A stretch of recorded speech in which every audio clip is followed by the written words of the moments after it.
And I think the real problem, with the music industry is that they tried to deny what was going on with people downloading music and the end of the CD and all that.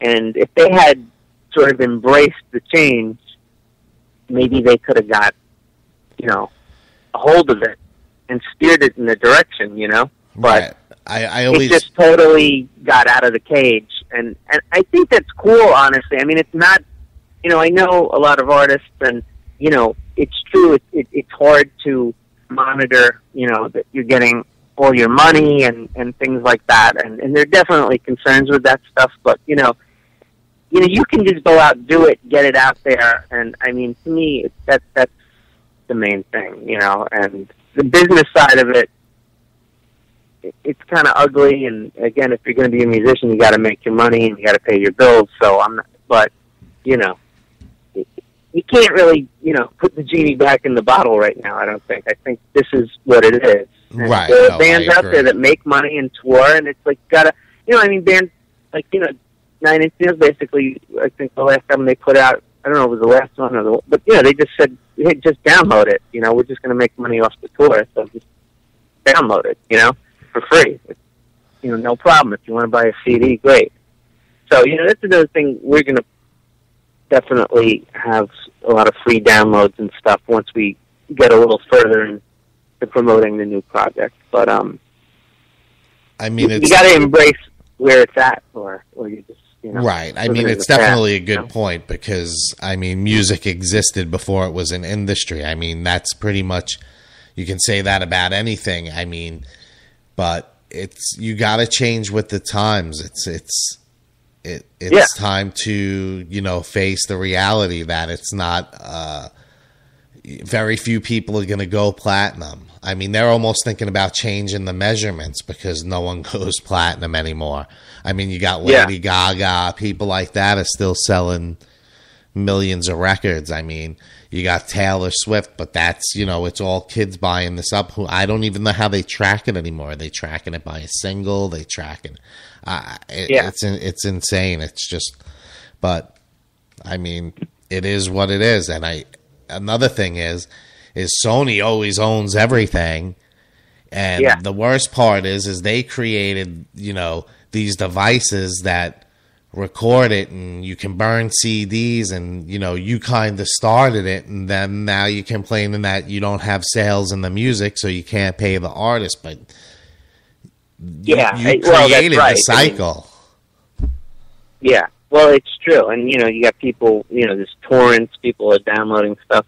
And the thing that kind of sucks is, like, labels now, when they sign you, they want everything. They want your publishing. They want your merchandising.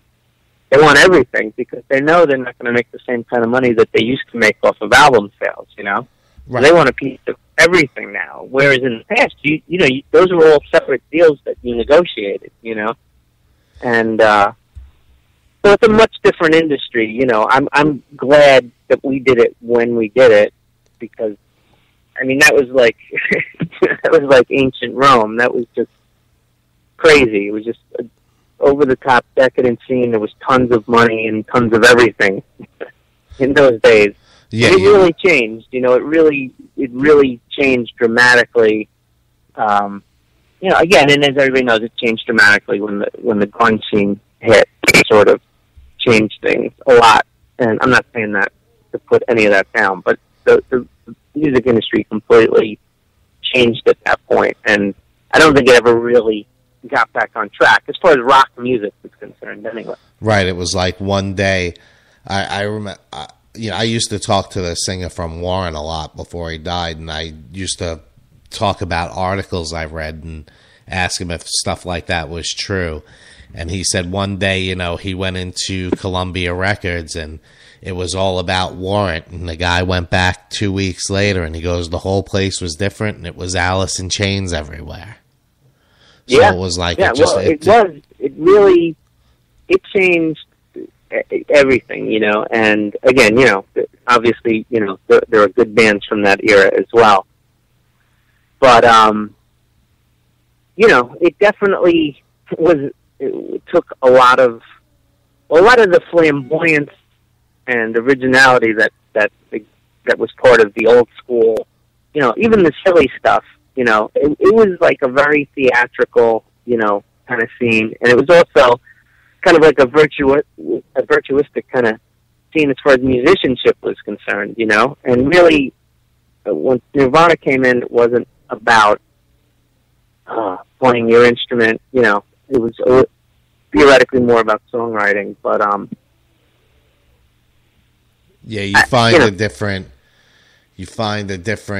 you know, almost anybody now can just pick up a guitar and plug it into their computer and create something, alter their voice.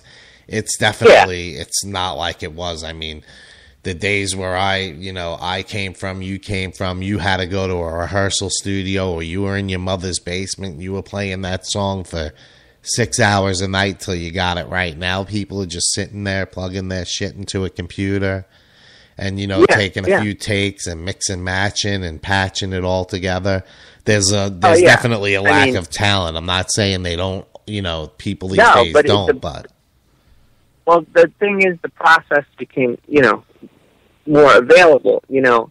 I mean, the same thing had sort of happened with film. I mean, film industry is stronger, really, than the music industry, but, you know, when you got the digital cameras and stuff like that, you know, you didn't have to pay for film processing.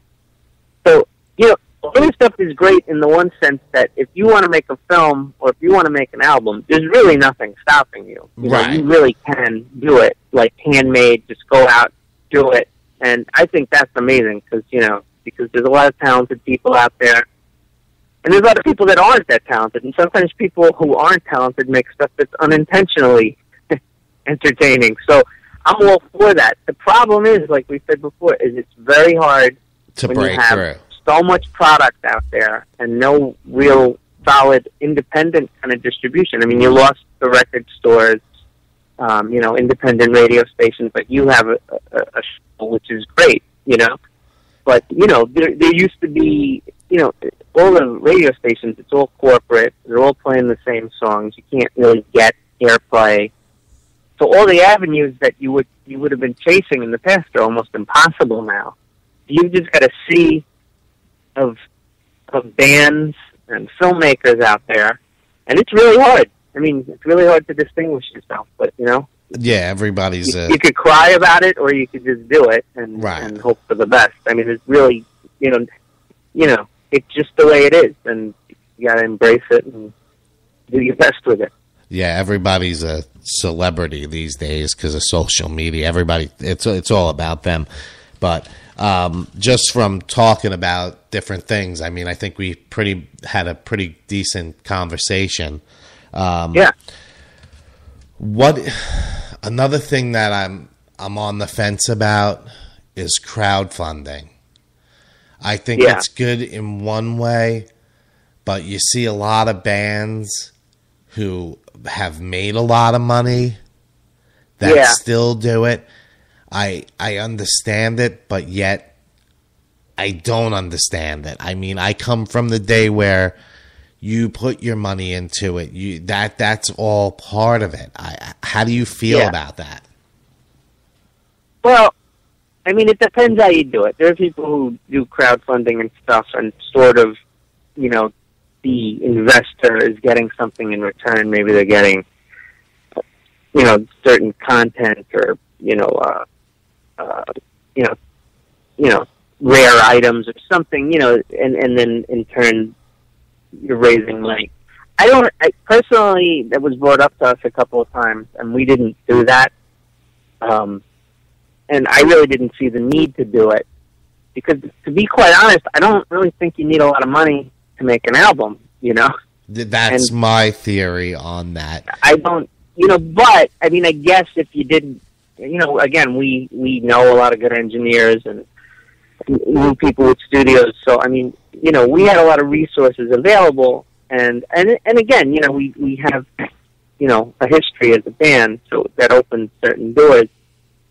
But, I mean, we were able to do it for, I mean, really almost no money at all. And, you know, so to me, it's so easy to do it, and it's more about knowing what you're doing. You know what I mean? Because, I mean, you can get Logic for $300, and that's a professional editing program. So I mean, if you got a Mac and a decent sound card, I mean, you're 90% there in my mind. Like, Right. you know what I mean? Like, you. So it, to me, it's so accessible, all this stuff, that it really, I would think you don't really need to do that. And I know what you mean. I've seen stuff like that. But I guess what people like that are doing is that they want to go, the high-end mastering facilities. They might, maybe they're trying to pay a mixer. So, I mean, once you bring in the old record industry stuff, again, like I said, the first album cost something like, I don't know, like $250,000. It's like, you think about that now, it's like, that's absolutely ridiculous. You know what I mean? Right. Well, it didn't cost quite that much, but I'm saying, but it was like over $100,000, No. and back then it was expensive. I mean, I would say that's almost an accurate figure. So, I mean, yeah, you're paying for tape and studio time. You couldn't. I mean, I used to demo stuff in my bedroom, on a Foztex, 4-track. But, as cool as it was to play around with that stuff, there was a world of difference between that and actually going in and recording on 2-inch tape on a real board with real engineers. But it's just a totally different process now. So, I mean, unless you're making something that really, where you're going to work with, the best engineers in the world, I mean, I don't know what you have to spend all this money on, personally. Right. But, again, there's nothing wrong with it if it works out for the investor. I don't know. It just seemed a little weird to me when it was brought up to me. I didn't really feel comfortable going that direction. I hear you. The only thing that makes me feel bad about musicians today, I mean, I know it's so accessible, it's easy to record on computers, but a lot of them are never going to get that experience of actually going into the studio and tracking something like that. And that's a shame. But I mean, there's still studios out there that do it, but really, it's becoming like a thing of the past. It is. I mean, look, there are bands out there that still do it the old way, still like analog, still use a mix of tape and digital recording, and and it's cool. I mean, if you can afford to do that and go into a studio and do it, there are tons of great studios, especially here in New York and in Brooklyn. Tons of great studios, but studio time costs a lot of money, and it depends on what you're doing. Our feeling is if you can just go in and play your songs, it really shouldn't take long or anything, Right. But again, a lot of people can't play that well. And again, not trying to put anybody down, but I mean, or again, if you're going to do an album the way, like Bob Rock used to put albums together, where you're going to play one drum at a time, Right. so that it's like sonically perfect. I mean, to me, that's absolutely ridiculous. But some of that stuff sounds really good. But we're more about just going in the studio and playing. And so, I mean, if you're a live band and you can play, recording really shouldn't be much of an issue. But how long did it take you guys to record the new CD? Since you pretty much did everything on your own. It took a long time because, quite honestly, everybody was doing other things. And, I mean, if you added up the studio hours themselves, it didn't take very long. But it really wasn't done like, okay, we're going to start Saturday and, be done in 3 weeks or whatever. Right, you didn't block it out. But so we, like I said, because everybody, has a computer and an editing software and, a lot of it was done, in the background of our lives. Not that it wasn't important, but, we would maybe block out a few days to work. And then, one guy, like Aaron sometimes plays with Murphy's Law, my drummer, is a partner in a restaurant. So people have other things going on, at this point.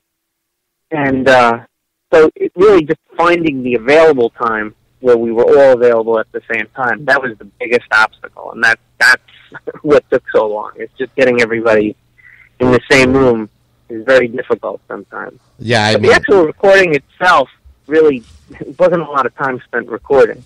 It sounds good. I mean, like I said, I listened to pretty much the whole thing, and it sounds